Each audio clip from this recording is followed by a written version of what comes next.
퇴근길에 듣는 5월 3일 퇴근 이슈입니다.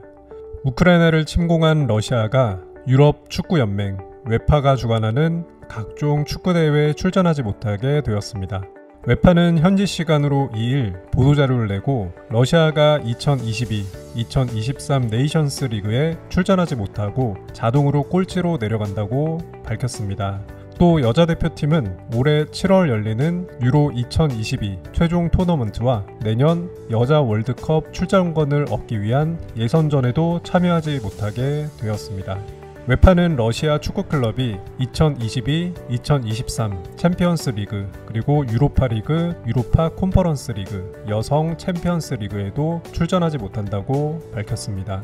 이번 결정은 웨파가 러시아의 우크라이나 침공 직후인 지난 2월 28일 모든 러시아 대표팀과 클럽에 대해 추가 공지가 있을 때까지 경기 참여를 중단토록 한다고 결정한 데 따른 후속 조치로 해석됩니다.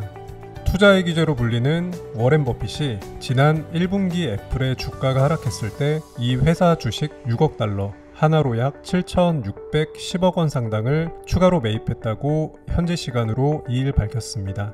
복합기업인 버크셔 해서웨이 의장 겸 최고 경영자인 워렌 버핏은 이날 CNBC에 출연해 1분기 애플의 주가가 사흘 연속으로 빠진 뒤 이 회사 주식을 사들였다고 말했습니다. 미국 증시에서는 올해 들어 금리 인상과 공급망 차질 등에 대한 우려로 정보 기술 기업들 주가가 약세를 보였으며 애플 주가 역시 1분기에 수차례 며칠씩 하락하는 모습을 연출하며 1.7% 떨어졌습니다. 애플은 버크셔 해서웨이가 가장 많이 투자한 종목으로 지난 3월 말 전체 자산 포트폴리오의 약 40%를 차지하는 1,591억 달러, 하나로 약 201조 8천억 원 상당을 보유하고 있습니다. 버핏은 지난 2월 주주들에게 보낸 서한에서 애플이 버크셔 해서웨이의 가치를 이끌어가는 네 거인 중 하나라고 지칭하기도 했습니다. 또한 팀 쿡 애플 CEO를 총명한 CEO라며 그의 자사주 매입 전략을 좋아한다고 밝혔습니다. 빌 게이츠는 신종 코로나 바이러스 감염증 코로나19 팬데믹이 아직 끝나지 않았으며 최악의 사태가 여전히 다가올 수 있다고 경고했습니다. 미 CNBC에 따르면 빌 앤 멀린다 게이츠 재단의 공동 설립자인 게이츠는 현지 시간으로 2일 파이낸셜 타임즈와의 인터뷰에서 우리는 강력하고 치명적인 변이를 다시 한번 볼 수 있다며 이같이 전망했습니다.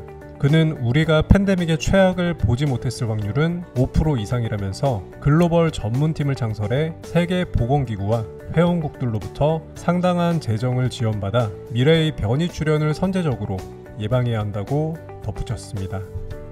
미 국무부는 현지 시간으로 2일 북한과 중국의 러시아에 대한 지원 가능성과 관련해 강력한 결과가 있을 것이라고 거듭 경고했습니다. 네드 프라이스 국무부 대변인은 이날 정례 브리핑에서 북한과 중국이 우크라이나를 침공한 러시아를 군사적으로 지원할 경우 미국의 대응을 묻는 질문에 이 시점에서는 명백히 가정적인 상황이라고 전제했습니다. 프라이스 대변인은 정례 브리핑에 동참한 마이클 카펜터 유럽 안보협력기구 주재 미국 대사가 중국의 테러 지원 여부에 대한 질문에 현재로선 중국이 우크라이나에서 러시아의 군사작전을 도우려 한다는 징후는 없다고 답변한 것을 상기시키며 몇 주 전에 했던 것처럼 우리는 러시아가 그러한 지원을 모색한다는 징후를 받고 이에 대응해 우리는 중국의 행동을 면밀하게 주시할 것이라는 점을 분명하게 했다고 강조했습니다.